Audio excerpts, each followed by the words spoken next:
What was it like having to have the responsibility of working on the former president? Yeah, so it was an interesting thing because I was a young guy on the team at the time, and the chief of cardiac surgery, a guy named Craig Smith, he was my mentor and my boss, and he went away for the weekend. Nobody would cover him. It was Labor Day weekend, and it was left to me being the young guy, and I got this phone call from the Secret Service.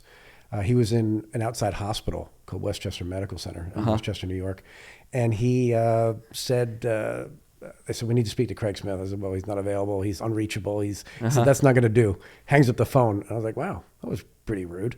And called me back a little while later. He's like, I'm really sorry, but it was, we just cath the president and you need to transfer him to Columbia for heart surgery. And so I finally go to a Rolodex, actually, and get where Craig was. He was up in the Adirondacks on vacation. Yeah. And got in touch with him. And I said, hey, you got to come back. He's like, I told you, just take care of whatever needs to be taken care of. And I said, well, it's the former president of the United States. He's like, which one? No, man, does it matter? No, I suppose it doesn't. But when he came back, to his credit, he just said, well, you were on call, so we'll do the surgery together. And for me, it was career making. Because I was, just about a year out of training. How old were you? I was 34. Wow. Yeah. 34 years old, and you were doing cardiac surgery on a former president. Yeah. And so it sort of just made my career arc just dramatically increase. But it was interesting because at the time I wasn't, all that, interested in people's fame or fortune. Sure, yeah.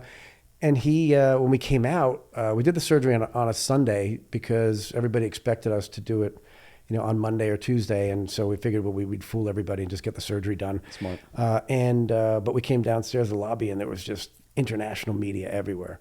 And interesting enough, there was 2 Secret Service guys in the room, 2 outside each entrance into that room and 2 outside each entrance into the operating room. So there were a good number of security detail. Of security there for a guy who hadn't been president in about 12 years. So it was it was an interesting time. No, I guess it was more than that. I mean, it had to be, he was, it was about 12 years before after he finished, and then he adopted a great lifestyle. And it was one of the interests. I remember there was that time frame where he was like eating McDonald's and stuff. McDonald's, and then all of a sudden he switched over. He was grossly overweight, and then he became a vegan. Really? And lost a bunch of weight and lived. I mean, he's still alive, so obviously he's lived. It's been 20 years since his surgery. And what kind of surgery? He had 4 bypasses. A quadruple bypass, yeah. And so it was a long time. And it was interesting because it showed me that people come to you because you're good, not because you could be better. And so when people were consulting that didn't normally take care of patients, you want to treat everybody the same.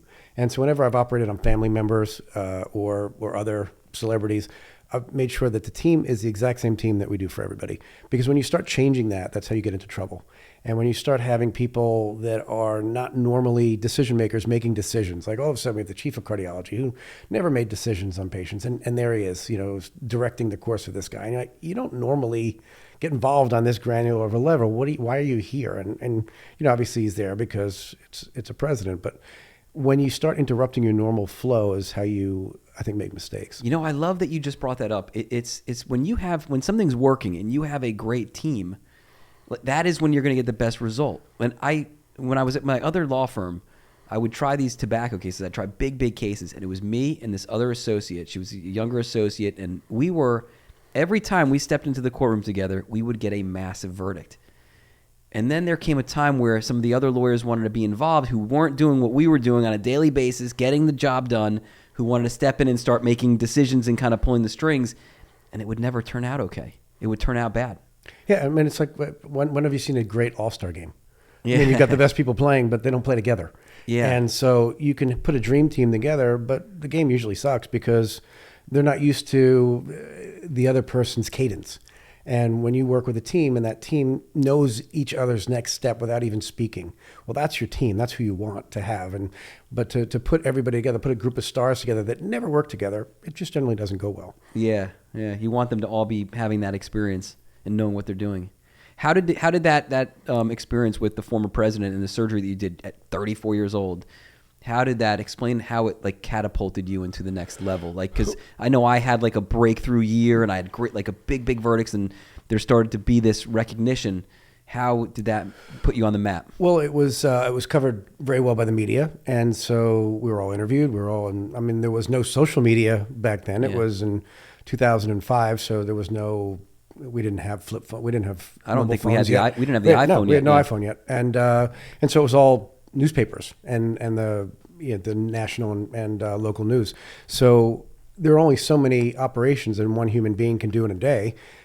So as this massive amount of volume came into Columbia Presbyterian, it had to be distributed. And so people said, well, if I can't have the chief surgeon, I want the assistant. And so it ended up being that I went from looking around, starting a practice really a year into having a huge amount of surgical volume right from the outset. And that just stayed with me over the course of time. So I was never really struggling to build a practice. It just was, it came natural from this operation. And so I saved that 4 or 5 years of growth, which was good and bad, truthfully, because... What was the negative? The negative is that now I'm being...